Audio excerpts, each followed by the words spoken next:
pero ya se encuentra con nosotros aquí Jessica Cermeño, Daniela Pastrana, Luisa Cantú, las queridas periodistas. Muy buenos días, compañeras. Hola, hola, buenos días a todas y todos. Hola. Daniela. Hola Daniela, hola Luisa, hola Jessica, bienvenidas. Creo que Daniela está intentando activar su micrófono. No, no, ya. No sé si nos está escuchando o no. Sí los escucho, sí los escucho. Ya la escuchamos. Pues buenos días, compañeras. Pues sabemos que andamos ahí muy carrereados. Acabamos de entrevistar ahorita a Bernardo Barranco, o sea que abordamos un poquito o un mucho el tema sobre el homicidio de los jesuitas. Me gustaría, si les parece bien, ir entrando también, a menos que quieran también comentar algo sobre el homicidio con los sacerdotes, esta terrible situación que se está viviendo ahí en el norte del país y que ha generado un escándalo nacional e internacional pues fuerte. Decía ahorita Bernardo Barranco, pues que también el presidente es un animal político y hay que ver cómo este escándalo tremendo que estamos teniendo en el país y esta tragedia, pues sí, qué cosas puede trastocar en la administración del presidente Andrés Manuel López Obrador. Jessica Cermeño, ¿qué decir al respecto? Pues mi querido Ernesto, yo creo que ya el presidente dejó muy claro que su convicción es que la violencia no debe combatirse, perdón, otra vez, porque la violencia no debe combatirse con más violencia, porque eso genera más violencia, por eso me hice bolas conmigo. Pero yo creo que más bien nosotros, los que no estamos en lugares que tienen las dinámicas que tienen lugares como Cerocahui o, por ejemplo, ahora también lo que ha pasado y creo que ha quedado un poco opacado por el caso de los sacerdotes es lo que está pasando en Jalisco, ¿no? Ahora en El Salto estoy leyendo que después de esta balacera entre policías y hombres armados ya van 12 personas asesinadas anoche de los dos lados. Creo que a mí después de escuchar al fiscal de Chihuahua ayer explicando que todo empezó por un partido de béisbol donde de los equipos estaba patrocinado por este hombre, por el Chueco, señalado por ser el asesino. A mí nada más me vuelve y me reitera esta conclusión de que no hay manera de explicar lo que está pasando en violencia diciendo que son grupos que se enfrentan entre ellos, porque eso termina afectando absolutamente a toda la sociedad de todas las maneras, ¿no? Creo que la manera en la que se han infiltrado los grupos locales, los criminales, que todos en Cerocahui, nosotros al menos los que pudo entrevistar nuestro camarógrafo que anda por ahí, todos decían que conocían al Chueco y que seguían asombrados de que pudiera ocurrir algo así, pero lo cierto es que ya hay tanta compaginación, yo ni siquiera lo llamaría complicidad, creo que ya está tan en todos lados este tipo de grupos que generan unas dinámicas tremendas y que no podemos seguir diciendo que son enfrentamientos entre grupos del crimen organizado y que en realidad la sociedad pues no se ve afectada, que es siempre la explicación que dicen. Nada más quiero decir eso porque sé que ya han hablado bastante del tema. Daniela, ¿cuál es tu percepción? ¿Cómo ves este tema? ¿Qué piensas?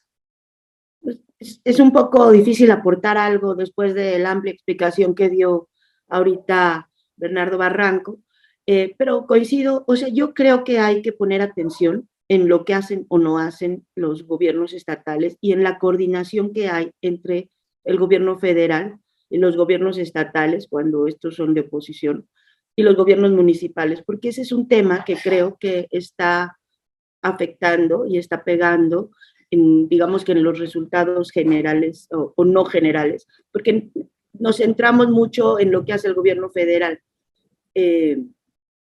pero ahí tiene que haber mucha coordinación con los gobiernos estatales y con las autoridades municipales, y tiene que haber mucho trabajo conjunto, y eso pues en medio de las grillas políticas luego no se ve y luego no se mira, y creo que eso es lo que decía Jessica ahorita, pues es lo que hemos venido reporteando. Además, bueno, pues por eso pasó lo de Mirolava, por eso pasó lo de Patti Mayorga, por estar reporteando esta cosa. Es algo que tiene años sabiéndose, o sea, el tema del Checo, todo el mundo habla de él, todos hablan de él.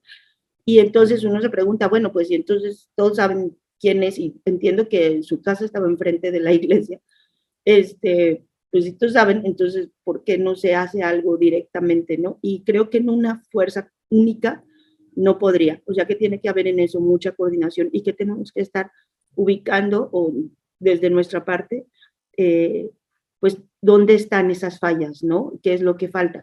No se va a cambiar las cosas en poco tiempo, eso ya lo sabíamos, pero sí tiene que haber algunos resultados en un mediano plazo, porque pues tampoco podemos estar viviendo eternamente con estas cosas que van escalando, ¿no? Cada vez más.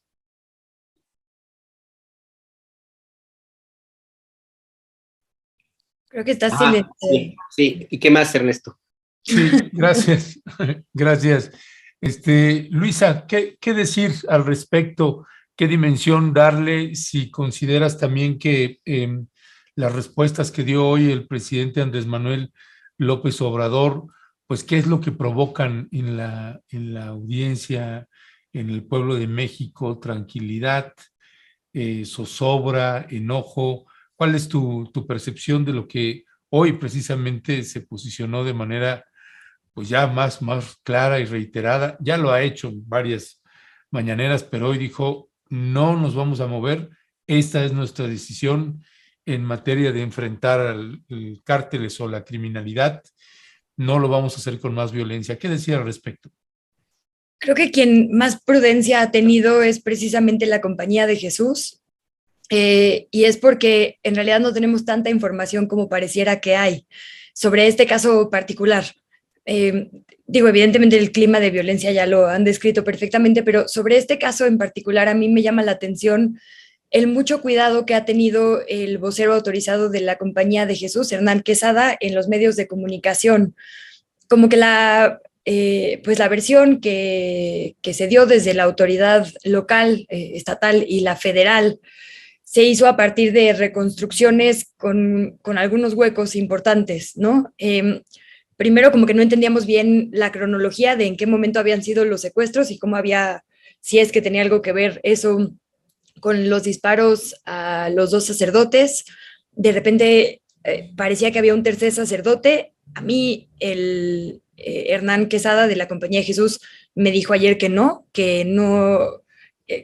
pues las condiciones no estaban ahí como para que hubiera testigos, ¿no? O sea, porque yo le preguntaba esto, como que lo que sabemos, ¿cómo lo sabemos? Hubo una tercera persona, hubo muchas más personas, había gente afuera de la iglesia, había gente adentro de la iglesia, ¿no? Y como que sentí mucha prudencia de su parte, como que no quiso decir muchas cosas. Me dijo, bueno, entenderás que era una situación de miedo, se escucharon detonaciones, la gente no estaba como para acercarse, ¿no? Y como que yo insistía así, bueno, sé que es un tema difícil, pero ¿quién narró esto entonces? Porque hubo por ahí un tercer sacerdote que sí narró en algunos medios de comunicación lo que a él a su vez le habían contado, ¿no? Entonces como que siento prudencia, porque además dijeron que habían sido amenazados, que de hecho por eso guardaron silencio, le decían a Carmen Aristegui ayer, también quienes están allá en la Sierra Tarahumara, que no podían decir nada por muchas horas porque se les amenazó con regresar a hacerle daño a quienes habían quedado ahí.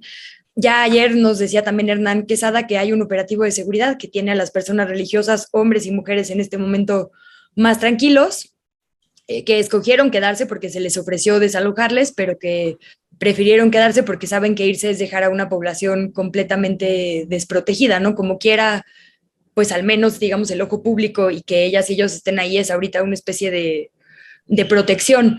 Pero a mí me llama la atención esto, digo, sí el discurso reiterado del presidente, que además se conecta con otra cosa que pasó ayer que también fue muy criticada, que es este inicio de trabajos de la Comisión para esclarecer lo que pasó durante la Guerra Sucia, pero bueno, digamos, más allá de la estrategia, la respuesta concreta también, a mí cuando se apresuran tanto estas cosas, tanto en los medios de comunicación como desde las autoridades, pues me hace pensar que a veces es mejor tener buenos y concretos resultados que solo arrojar hipótesis, ¿no?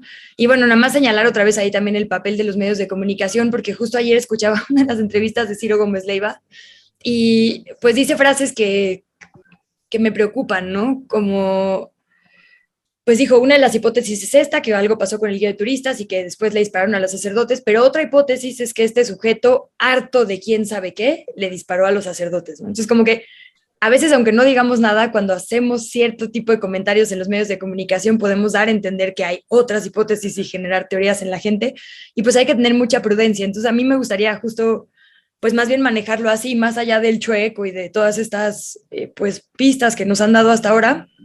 Creo que la Compañía de Jesús, que es la principal involucrada porque es la víctima directa, ha tenido esa prudencia hasta que no haya una mayor claridad en la cronología. Entonces yo pensaría que también quizá deberíamos tener eso, independientemente de que sepamos qué pasa en la región, justo por trabajos periodísticos como los que ya mencionaban, ¿no?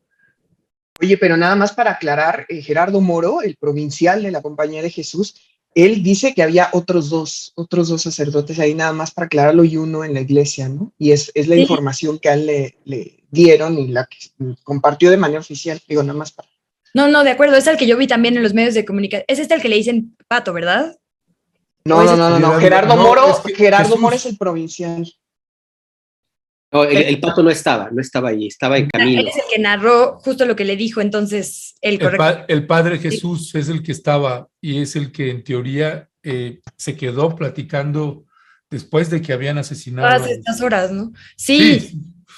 Yo esa es la versión que, digamos, escuché como al principio en la mayoría de los medios y bueno, digo, evidentemente no pondría en duda su palabra, ¿no? Pero después sentí esta como precaución. Entiendo que no solo había dos personas porque había una reunión justo, ¿no? Cuando pasó esto. Bueno, al menos es como la última versión que yo escuché o que a mí me dijo Hernán Quesada, que había como más gente y al escuchar esto, pues acudieron todos estos sacerdotes, pero bueno, no lo tengo 100% claro. Quizás si ustedes sí, o bueno, o alguien más por ahí sí, sería bueno ir poniendo cronologías más claras. Bueno, yo no la tengo como 100% clara. Sí, yo creo que tienes razón ahí, Luisa, en que todavía no está una versión ya real que nos puedan confirmar, si no han sido nada más algunos comentarios, algunas anécdotas de la situación. Así que creo también que vale la pena esperar un poquito más a ver que se confirmen los datos, porque sí hay varias versiones, y esta particular de este sacerdote que se quedó ahí, que estaba, que eran 3, y que él es al único que no asesinaron, y que él se preguntaba por qué a mí no, ¿no? En fin, creo que se tendrá que ir clarificando este tipo de situaciones. Y ahí rapidísimo, perdón, solo decir también otra pregunta como que vi ayer en la conversación y en todas estas voces que se han retomado, era esa, ¿no? Como si esto significaba, bueno, perdón que cite, pero es la conversación que tuve como con Hernán Quesada, que le preguntaba yo si había algo notoriamente que había cambiado para ellos que llevan tanto tiempo ahí, o algo, digamos, que les pues diera una pista sobre qué hizo que se rompiera, digamos, este vínculo, pues al menos mayoritariamente inquebrantable en el país con las personas religiosas que trabajan con poblaciones migrantes o que trabajan con poblaciones vulnerables, ¿no? O sea, están siempre en situaciones difíciles, normalmente es como una línea de respeto que hay, ¿no? Hacia ellas y ellos. Y él me decía que no, pero que sí le parecía como sintomático, no solo porque fueran dos religiosos, sino porque eran particularmente ellos dos, ¿no? Entonces también ahí, pues, digo, no sé, además de tenerlo como perfectamente claro, también, pues, entender que si es esto, la progresividad que decía Daniela, como de violencia que avanza y avanza, o qué significa exactamente, ¿no? Que se rompan, digamos, estos, pues, límites que antes no se rompían. Pues sí, la verdad es que hay especulaciones y teorías y hipótesis, análisis, puede haber muchos, pero pues no tenemos mucho tiempo. Si les parece, pasamos al siguiente tema, a reserva, claro, de lo que ustedes dispongan, si quieren seguir sobre este punto. El siguiente tema también es, me parece, híjole, pues polémico, por poner algún nombre, Jessica. Se instaló, ya empezó a funcionar la Comisión de la Verdad, para la Verdad de la Guerra Sucia en el campo militar número 1. Tiene mucho que ver el lugar donde se arrancaron los trabajos de esta comisión, y también tiene que ver mucho de qué hablar, de qué situación vivimos, por la posición del secretario de la Defensa, que él apela a que si se va a hacer un reconocimiento a las víctimas de la Guerra Sucia, también se haga un reconocimiento a los militares o elementos de seguridad caídos, así le dijo, en este proceso. A mí me llama mucho la atención este posicionamiento tan público en ese lugar, en ese momento, y ante el presidente de la República, que ha sido muy consentidor, por decir de alguna forma, hacia las Fuerzas Armadas. ¿Qué piensas tú de esta situación, Jessica? No, y una barbaridad, ¿no? Así que, no, es que yo creo que si habló, obviamente, si fue presentado como así el secretario de la Defensa y dijo lo que dijo, es obviamente porque el presidente de la República sabía lo que iba a decir y por eso aclaró, ¿no?, que con la venia del presidente de la República todos los militares caídos también van a ser reconocidos. O sea, fue muy claro el secretario de la Defensa en que contaba con el apoyo del presidente de la República. A mí lo que me pareció fue un error totalmente estratégico, creo. Creo que no debería de haber habido una provocación, porque eso es lo que parece, porque si hay una etapa en la historia de México donde sabemos que fueron las fuerzas de seguridad y los militares los principales agresores hacia la sociedad civil y hacia esa sociedad civil movilizada muy específica, maestros, guerrilleros, fueron precisamente militares y Dirección Federal de Seguridad durante la Guerra Sucia. Entonces, ¿por qué hacer esta provocación? Mi impresión es que refleja lo que vimos ayer, todo lo que ha ganado, todo el espacio que ha ganado el Ejército, la Marina y la Guardia Nacional en el gobierno de López Obrador, al grado de reivindicarlos por igual que con las víctimas de un periodo muy específico que ellos tuvieron que ver. Y eso a mí me parece grave. Me parece también que las víctimas, la manera en la que respondieron, yo estaba tratando de recordar desde que López Obrador era candidato, si el secretario de la Defensa en algún momento había tenido este rechazo.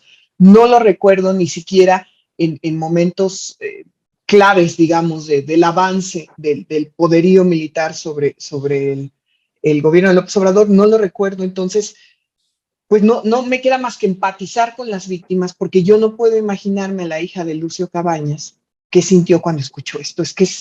Por eso creo que es hasta estratégico que me deja ver que si alguien le dijo al presidente, señor presidente, creo que no sería muy conveniente que el secretario de la Defensa pues hable en estos parámetros, que usted le diga antes de eso, el presidente dijo, no me importa más esto.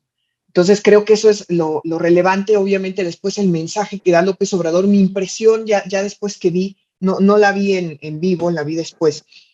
Cuando veo la cara del presidente al decir, pero no queremos que esto se quede como algo superficial, vamos a ir a fondo, yo lo veía desencajado, creo que no se esperaba una respuesta así.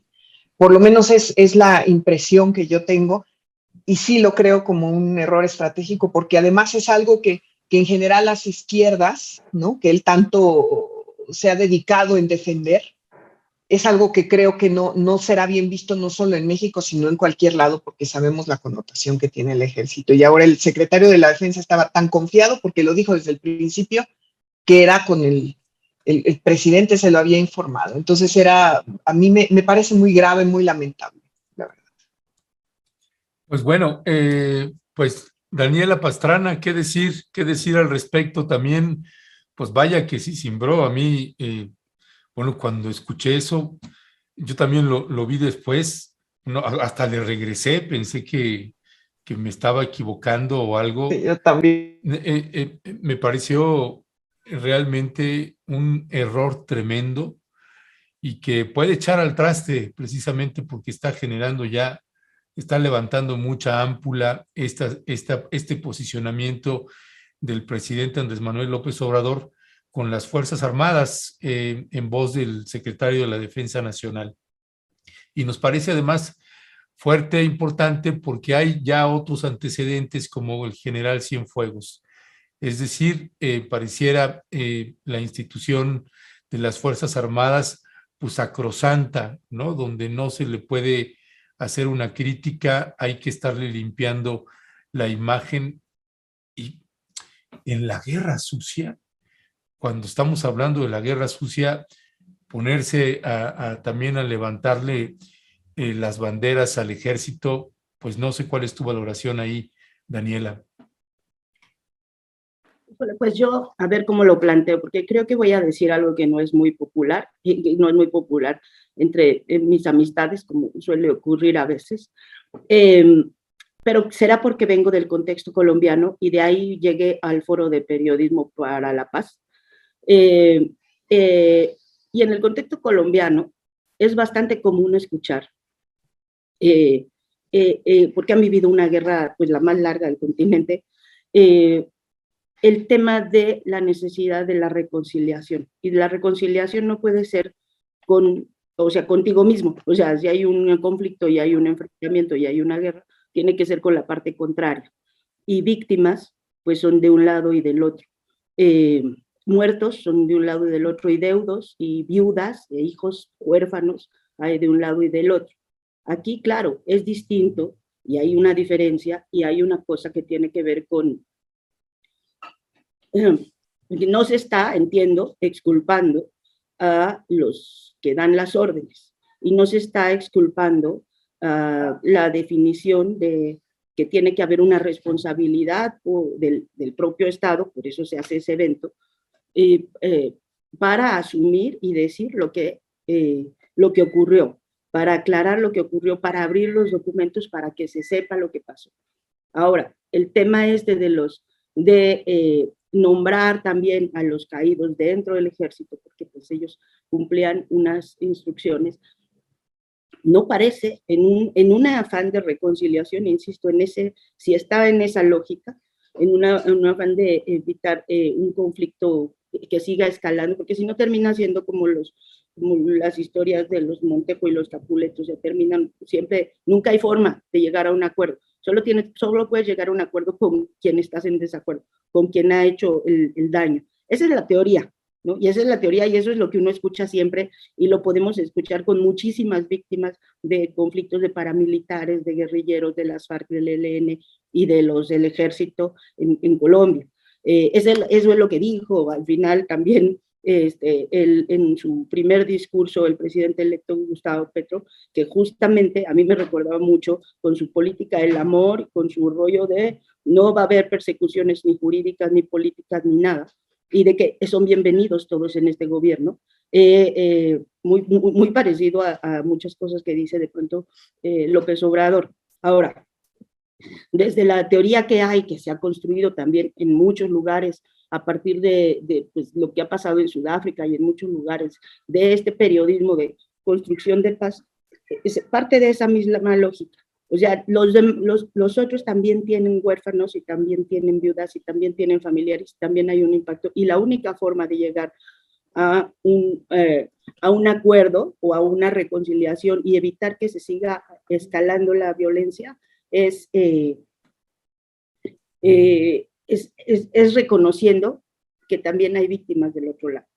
Entonces, vamos, quizá poco porque traigo esa influencia ahorita, porque he estado mucho en contacto con víctimas de ese conflicto allá, porque llegué a este foro y he estado pues, muchos años estudiando eso de cómo se hace un periodismo que pueda aportar y abonar a la construcción de paz, pues entonces a lo mejor mi visión está un poco ahorita sesgada en ese sentido. Lo vi en la noche, no lo había visto temprano, vi las reacciones suspendidas. También México ha pasado y tiene su propia historia, que no es la misma que las de otros lados, pero sí pienso que tenemos que empezar a ver cómo nos vamos, o sea, y creo que lo he dicho varias veces, cómo nos entendemos entre agraviados distintos, porque todos tenemos muchos agravios. En un país que está en conflicto permanente, todos acumulamos agravios de muchos lados. Y entonces, ¿cómo empezamos a buscar formas de convivir todos sin que sea borrar al otro, aniquilar al otro y repetir lo mismo de lo que tú estás, de lo mismo que tú has sufrido? Miren, voy a decir, hace unos años, justo con este tema entrevistamos a Pastora Mira, que Pastora Mira es un ícono en Colombia de el perdón y la reconciliación. Ella es una mujer a la que sufrió, mataron a su papá, mataron a su esposo, mataron a sus dos hijos, y ella ya se ha dedicado su vida a construir esa legión que le llaman de sanación colectiva, y justamente varias de las cosas que decía parten de esto, de decir y de reconocer primero que en la otra parte también necesita algo que decía, ¿no? La justicia no es encerrar a alguien en una jaula, ¿no? Porque necesitamos esto de la justicia restaurativa, que pues que la teoría de los derechos humanos es una cosa importante para pues avanzar a estados de tranquilidad, porque lo otro pues es seguir con la justicia punitiva, que es la que impera y la que tenemos muchísima influencia de eso, la justicia de Estados Unidos, y pues es la que ha marcado la vida de nuestros países, que tampoco ha dado como tampoco muchos resultados, más que cárceles llenas de personas, ¿no? Cuando era presidente electo Andrés Manuel López Obrador, Luisa, empezó a diseñar su programa de lo que sería la justicia transicional en su gobierno.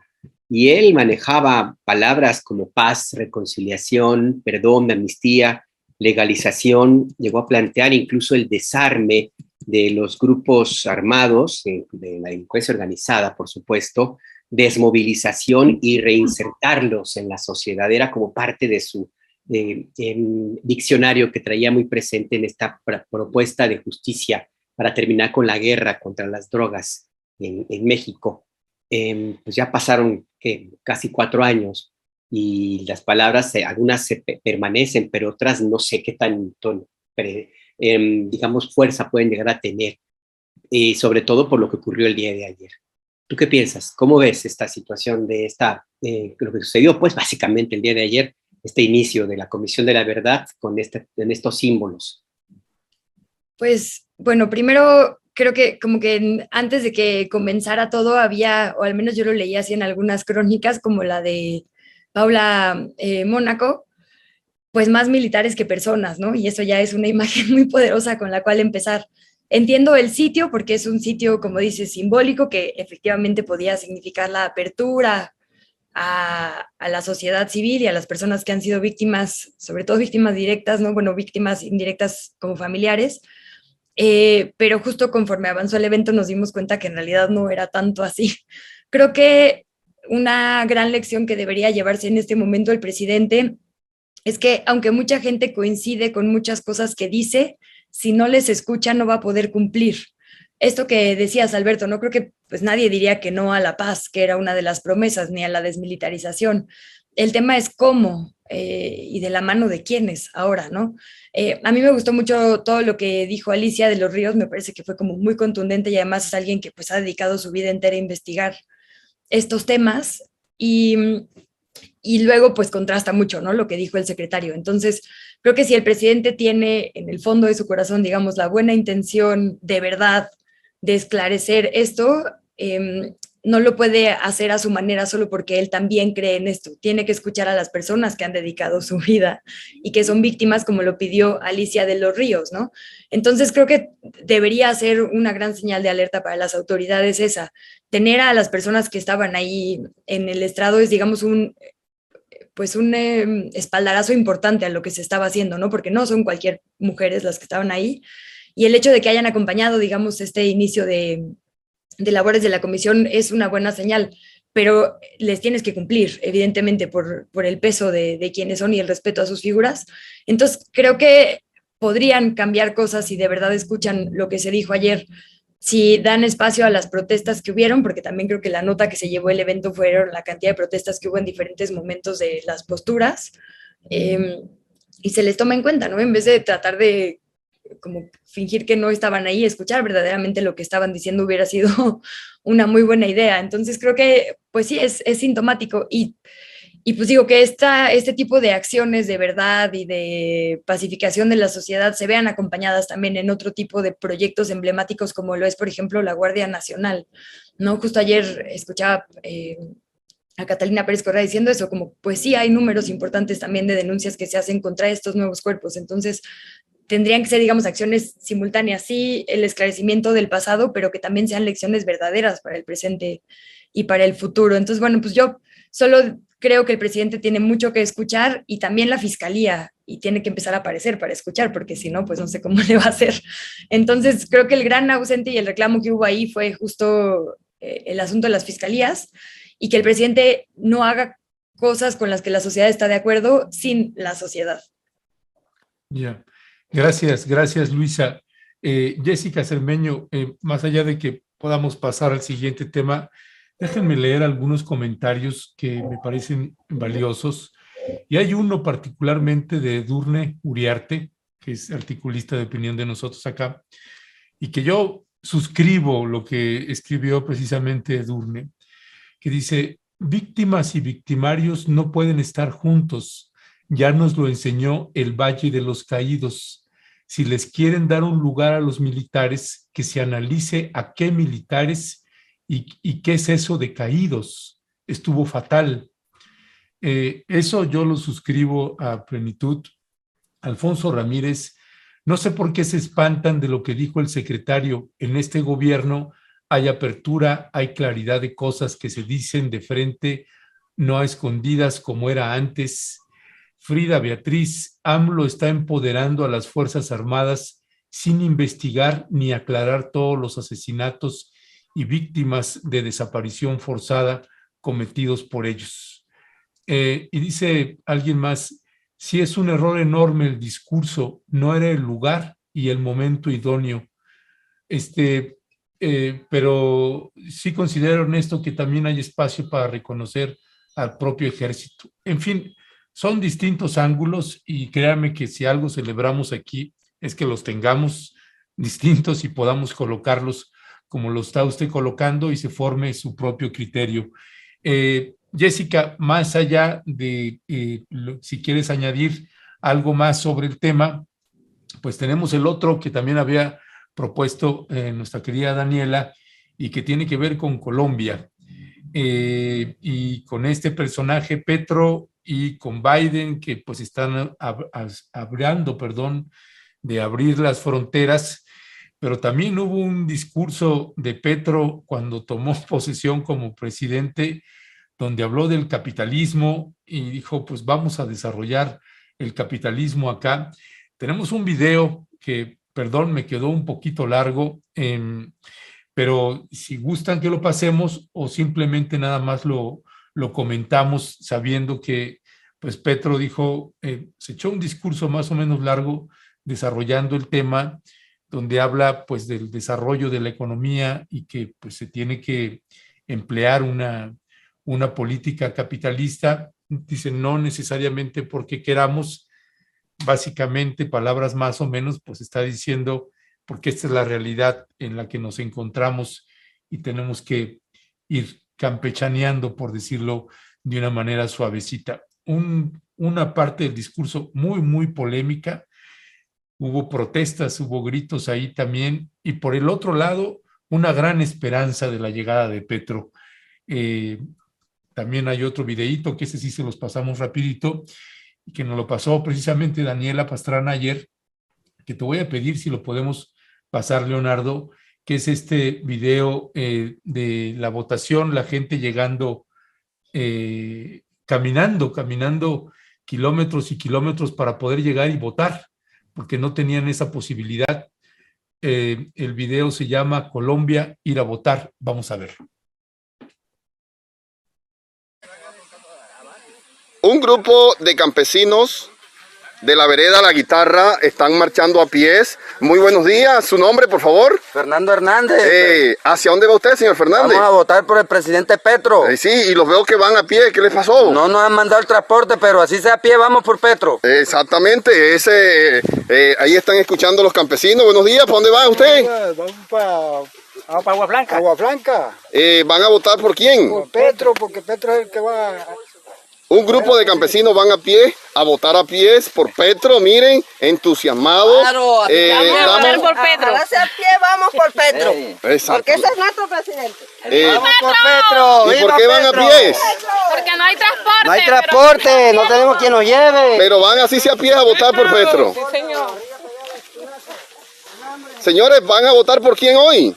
Hoy vamos a votar por Petro. ¿Campesinos de dónde? ¿De dónde? La vereda La Guitarra. Bueno, a votar Por Petro. por Petro. ¿Y por qué van a pies? Porque no nos mandaron transporte, pero vamos a votar por él. Así sea a pies. Él va a ser nuestro presidente. Este pueblo quiere el cambio. Queremos el cambio. Petro presidente. Señor, ¿hacia dónde se dirige usted? Hacia Agua Blanca. ¿Va a votar? A votar por el cambio. Sí, ¿qué queremos? Por el cambio. Petro Presidente de Colombia. Bueno. Ese queremos. Bueno. Aquí estamos con los campesinos de la vereda La Guitarra. Vamos dirigiéndonos a la capital del... Jessica Cermeño, ¿qué decir al respecto? Más bien había pedido a Jessica que Daniela hablara primero. Ok, perdón, no vi. Adelante, Daniela. Pues sí, yo les propuse eso porque ayer todavía me seguían llegando estas imágenes que pues a mí me tocó ver en Colombia, me tocó ver cómo llegaban en lanchas desde el sábado, porque Colombia no es un país que como México tenga carreteras y accesos a todos lados, en muchísimos lugares, toda la costa del Pacífico, por ejemplo, hay que llegar o en lancha o en avión, y en avión pues sale un poco caro en estas avionetas que llegan a unas pistas hay muy pequeñas, ¿no? Y todavía ayer se me seguía llegando información de esto es un lugar en el Caribe, iban caminando rumbo a Valledupar, pero entonces buscando el lugar desde donde salieron caminando hasta donde tenían que llegar, pues son 8 horas caminando los que se echaron estas familias, y que a mí me parece parte de una cosa que creo que todavía no alcanzamos a dimensionar lo que es y lo que ha estado pasando en varios de los gobiernos de América Latina, y esta como revolución de conciencias que hay de la gente que ha estado marginada durante 200 años, que es mucho lo que representaba ahora la alianza está con Francia Márquez y todos estos, los que les llaman los nadies, ¿no? O sea, las comunidades indígenas y afro que se volcaron, y que al final le dieron a Petro la votación que más grande que haya tenido un presidente de Colombia en su historia, y que a mí me parece que es una cosa muy linda. Ahora, el problema, y sí lo creo, es que las expectativas son muy altas. Yo ese día pues estaba en la noche con amigos colombianos, no los iba a arruinar su felicidad, porque me parecía o sea, realmente se me hacía muy similar a julio 2018, Ciudad de México, los festejos, los propios discursos, ¿no? Los discursos que buscan, digamos, malabarear entre mantener la esperanza y proponer una forma de gobernar más humanista, y pues una realidad que es, pues estamos en mundos capitalistas, donde el mercado tiene un peso muy importante y donde hay muchos actores que van a estar jugando desde hoy en contra de que pueda concretar pues la mínima parte de las cosas que se han ofrecido en esta campaña. Y uno de esos pues es el de la migración, ¿no? Que es el otro tema que hablábamos, porque pues ayer dio un discurso, dio un mensaje pues que había hablado ya con el presidente de Venezuela para abrir las fronteras. La migración venezolana en Colombia, pues hay como 1.5 millones de venezolanos que han llegado y se ven en las calles de las ciudades muchísimo, se ven mujeres venezolanas limpiando parabrisas y eso, y hubo una discusión ahí en un chat de especialistas en migración en el que estoy, muy interesante, porque justamente había quien decía, bueno, la diferencia con López Obrador, yo recordaba, decía, no, es que López Obrador, Biden, en sus inicios también han hecho esto de abrimos, ¿no? Y luego resulta que van para atrás, porque el tema de la migración es bastante más complejo y no es suficiente la buena voluntad de un gobierno. Tiene que haber como un acuerdo ahora sí regional, que yo no sé si estamos todavía en condiciones de tener, porque pues hay que luchar contra lo que decía Petro, contra la premodernidad, cuando habló del capitalismo, justamente que vamos a desarrollar el capitalismo no porque nos guste, sino porque primero tenemos que salir de esta premodernidad en la que estamos, y que es una cosa bien complicada, ¿no? Bien complicada. Entonces, y además, pues lo que tiene enfrente de la guerra, la renovación de la policía, que allá es otra historia, la desaparición del ESMAD, bueno, todo ese tipo de cosas, y aparte el tema de la migración como un tema de voluntad, si solo un gobierno no necesitaría hacer un acuerdo regional. Ahí sí creo que Jessica tiene muchos más elementos para decirnos qué tendría que hacer para que eso funcione. Igual si gana Lula las elecciones en Brasil, ya podamos hablar, sí, de una reunión, pero yo no veo el tema migratorio en estas reuniones que ha habido, como si hay el de medio ambiente u otros, como prioritario en la agenda para construir un acuerdo regional que permita dar salidas para un problema que pues sí, es como el coco de todos, ¿no? O sea, las violaciones de derechos humanos a los migrantes, pues que le hemos documentado muchísimo. Adelante, Jessica, ahora sí que te dieron la palabra. Ok, bueno, obviamente Dani es nuestra experta en Colombia y ahí yo no quiero aportar, porque no sé qué más puedo aportar, solo cuando mencionaba Dani ayer de las fronteras abiertas, salió a la par esta noticia que dio el secretario de Gobernación en Tijuana, que el gobierno de Estados Unidos había aceptado dar 300,000 visas de trabajo, alrededor de 150,000 para mexicanos y otras para pues otras nacionalidades. Creo que es otro ejemplo más de cómo los gobiernos también están viendo, ahorita que escuchaba a Barranco al final de la entrevista, de que se tenían que encontrar estrategias más creativas, pues creo que esta es la manera como están tratando de hacer una frontera menos cerrada, creo que es un buen viso de hacia dónde van las cosas y creo que puede ser un buen gesto de todo lo que se ha hablado en materia migratoria, que como bien dice Dani, es un tema súper, súper complejo, ¿no? Habrá que ver cómo entregan estas visas y yo por eso lo mencionaba, que además creo que el caso de Colombia, nada más por decir algo, sí me parece que también da mucha esperanza a toda la gente que se veía gobernada desde hace décadas, pues solamente por algunos, ¿no? Porque ahí sí era una cosa de familias, ¿no? De muy pocos estar dentro del gobierno federal, digamos. Entonces creo que eso da muchísima esperanza y pues ya veremos a Petro qué es lo que hace, ¿no? Y nada más quería hacer un comentario sobre lo que estábamos hablando de la Comisión de la Verdad. Yo estoy totalmente de acuerdo con Dani en que debe haber procesos de reconciliación sin duda, pero para que los procesos de reconciliación lleguen a buen puerto, lo primero que se tiene que hacer es resolver los pendientes. Y en el caso de específicamente de la Guerra Sucia, tenemos que recordar qué pasó con la famosa FEMOS, ¿no? Que ya estas víctimas estuvieron en algún momento enfrentadas a ese aparato militar con una fiscalía y la verdad es que las conclusiones de la FEMOS, las FEMOS son tremendas de la FEMOS. Y después lo que ha pasado con el caso Ayotzinapa, que también el ejército ha tenido muchísimo que ver, que no son cosas que dicen los analistas ni los periodistas, son más bien los mismos padres de familia que han documentado día con día cómo el ejército no se ha prestado a participar en estas investigaciones, ni siquiera durante el gobierno de López Obrador, aunque ha detenido a algunos, ¿no?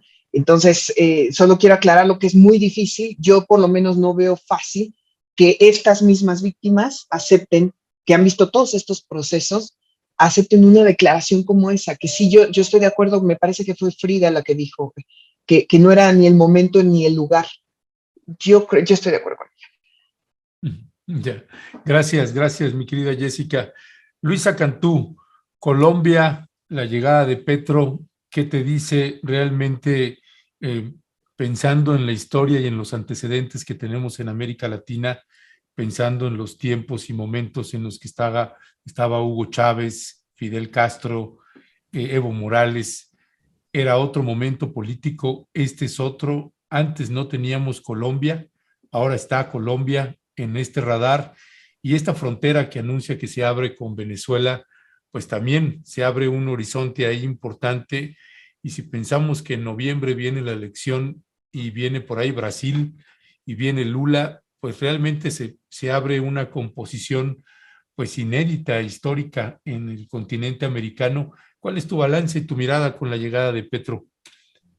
Bueno, para empezar tenemos México, ¿no? Porque tampoco había habido un gobierno de izquierda en nuestro país, junto Exacto. con estas olas ya anteriores en América Latina. Creo que otra de las cosas que en la que no hemos puesto el dedo hoy tanto es esto que decía Dani, que también es histórico, y es la alianza con Francia Márquez. Por el momento, por supuesto, de lucha antirracista en todo el mundo y lo que significa que haya mujeres negras en el poder, pero también porque es ella. Si algo nos... Es que me entra la llamada y se pone en mi computadora. Si algo nos enseñó la llegada de Kamala Harris a Estados Unidos es que la representación es importante, pero no suficiente, no lo único, digamos, porque efectivamente no era una mujer negra en este momento de los Estados Unidos, y muchas y muchos pensamos, como cuando llegó Obama, que efectivamente esto iba a ser una diferencia en la forma en la que Estados Unidos se conducía, y la verdad es que no lo ha sido. Entonces, no solo tiene que ser una mujer negra, sino una mujer negra con la historia de lucha que tiene Francia. Y quisiera compartirles un texto que me encontré por ahí de Valeria Angola, justo de Afrochingonas, porque me pareció muy lindo y que lo explica perfectamente. Dice: Colombia encabeza la lista de países en el mundo en que más líderes comunitarios son asesinados. En definitiva, Francia Márquez es una sobreviviente. Y esto se me hace padre porque como decimos siempre aquí, le cargamos todo el peso a una persona como si los presidentes gobernaran solos, ¿no? Entonces también está bien, digamos, ampliar la mira a sus proyectos y a sus alianzas. Francia cree en la filosofía africana Ubuntu, que significa soy porque somos. De hecho, lo utiliza como lema de campaña. Su apuesta es por la paz, por la sanación de las heridas de la guerra, por la reconstrucción de los lazos comunitarios, por lo colectivo. Ella le ha llamado la política de la vida, una propuesta opuesta a la política de muerte del modelo económico capitalista, extractivista e individualista. Ante el panorama desolador de los partidos políticos tradicionales, ante la pandemia, la distribución desigual de las vacunas en el norte y sur global, las reformas tributarias y la represión policial, Francia es esperanza. Y en otro momento del texto solo dice: la lucha por los territorios ancestrales es vital para entender los procesos organizativos de las mujeres racializadas. El territorio, mucho más que un espacio físico o un pedazo de tierra delimitado, es un lugar repleto de historia y significados, donde se configuran las relaciones sociales, las prácticas culturales y los sentidos simbólicos de las comunidades. Es un texto, la verdad, muy bonito, que como que la retrata muy bien. Se llama justo ¿Quién es Francia Márquez?, la vicepresidenta electa de Colombia y defensora del territorio, de Valeria Angola en Malvestida. Y a mí me gusta mucho que estemos ampliando, digamos, la discusión no solo a lo que pasa en un país, sino qué significa para las regiones. Y bueno, ya creo que ahí no podría aportar más que mis compañeras, pero también en esto, en los proyectos de nación que presentan quienes ganan, quienes son la cara aparente, ¿no? Porque ya siempre, o bueno, es lo que he visto últimamente, gana alguien y se analiza, digamos, todo su gabinete o todo su proyecto, ¿no? Porque esto dice muchísimo. Si analizamos el del presidente nuestro, pues dice muchísimo. Y me gusta mucho hablar de Francia Márquez. Me gusta mucho que personas sobrevivientes, ¿no? Que personas que pues tienen capacidad de incidencia desde arriba tengan otra perspectiva de cómo podemos relacionarnos entre nosotras y nosotros. Entonces, hablar sí de Gustavo Petro, pero también mucho de Francia Márquez me parece relevante y lo resaltaría hoy aquí. Perdón ahí, Alberto, nada más rápido, pero a propósito, después de escuchar ahorita a Luisa, pues me parece que es inevitable que pasemos por lo menos un fragmentito de este video, precisamente donde está hablando Petro, y ver la expresión de Francia Márquez frente a lo que está diciendo Petro. Vamos a pasar un minutito y medio, máximo 2. Leonardo, es este video de Petro y el capitalismo, precisamente hablando del proyecto de político, del proyecto de nación que pueda presentar este nuevo gobierno de izquierda en Colombia. Vamos a escucharlo.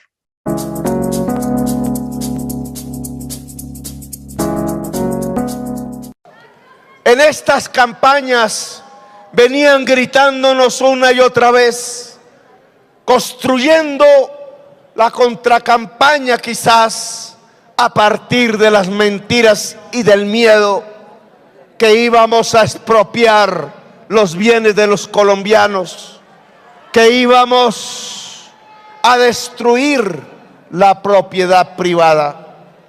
Pues bien, de manera franca, aquí les diría lo siguiente: nosotros vamos a desarrollar el capitalismo en Colombia.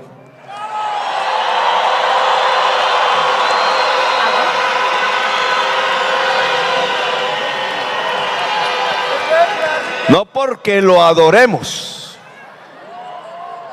sino porque tenemos primero que superar la premodernidad en Colombia, el feudalismo en Colombia, los nuevos esclavismos, la nueva esclavitud.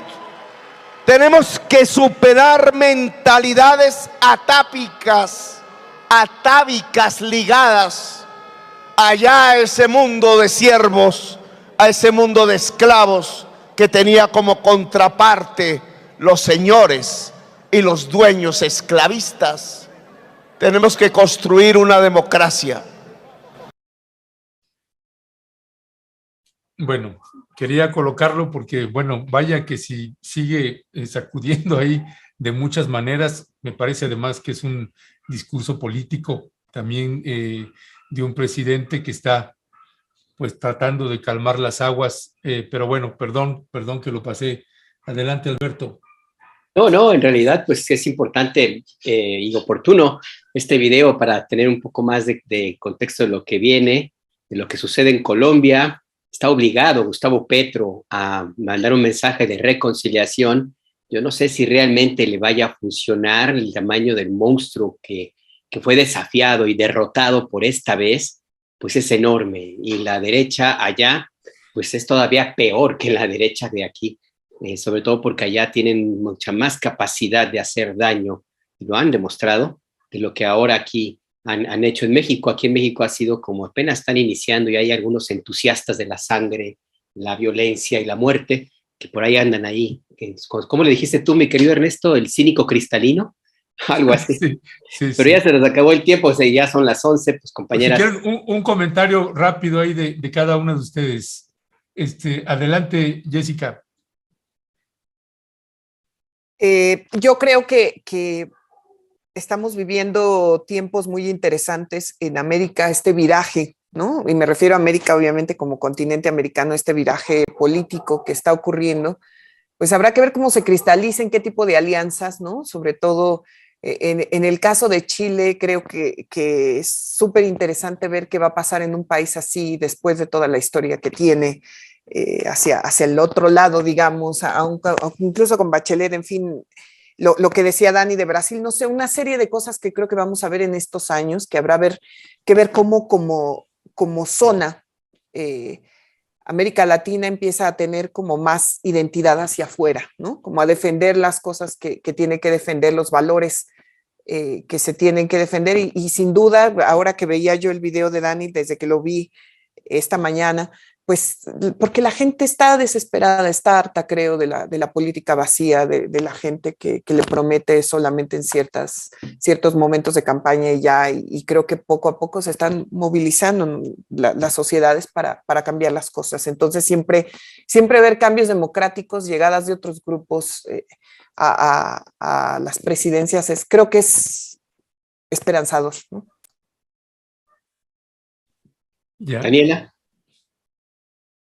Sí, bueno, dos cosas. Una con esto de la izquierda, que siempre nos dicen, es que ese no es de izquierda y no sé qué, con López Obrador todo el tiempo, pero pues también lo dicen con Alberto Fernández, lo dicen con Lula. Hay que entender, y eso sí creo que hay que tenerlo muy claro y los pies en la tierra, que efectivamente no son transformaciones lo que está ocurriendo, que son, digamos, transiciones a un capitalismo más humano, a un capitalismo menos voraz, pero que no pueden zafarse. Ni siquiera mi queridísimo Pepe Mujica ha podido zafarse de estar en un sistema global capital, ¿no? Y pues en ese juego tratan de hacer lo posible. Y eso es lo que tenemos que ir evaluando, qué tanto sí se puede y qué tanto avanzamos. Y luego vi un comentario ahí de bote pronto preguntando que si yo tengo origen colombiano. No, yo tengo mi origen en Guerrero, justamente de abuelo constituyente y agrarista y de bisabuelos que pelearon contra los Figueroa y que salieron también en algún momento exiliados, perseguidos por Álvaro Obregón y luego se reconciliaron por la intervención de otros abuelos. Entonces, nada que ver, mucho más cerca de ser familiar de CAU, le digo siempre, que de las élites de ningún país. Ya, Luisa Cantú, ¿con qué cierras? No me vuelvan a dejar al final, por favor. Ya, pues a mí al principio. Todas, sí. No, pues solo que a mí me da mucho gusto escuchar en tantos países diferentes este vaso comunicante que es como la lucha contra el patriarcado, no entendido solo como feminismo, sino como contra todas las formas de hacer política o economía a través de la violencia, ¿no? y del despojo. Entonces, pues que celebro mucho, efectivamente, quizá por ahora es en el discurso, pero que por lo menos haya llegado ahí y que sean mujeres quienes también lo están impulsando. Bueno, pues Chicas, muchísimas gracias. Bueno, ya cambiaremos el orden, en fin. Gracias, les mandamos un fuerte abrazo y ahí seguimos en comunicación. Un abrazo a todos. Gracias. Buen jueves. Gracias. Hasta luego. Bye.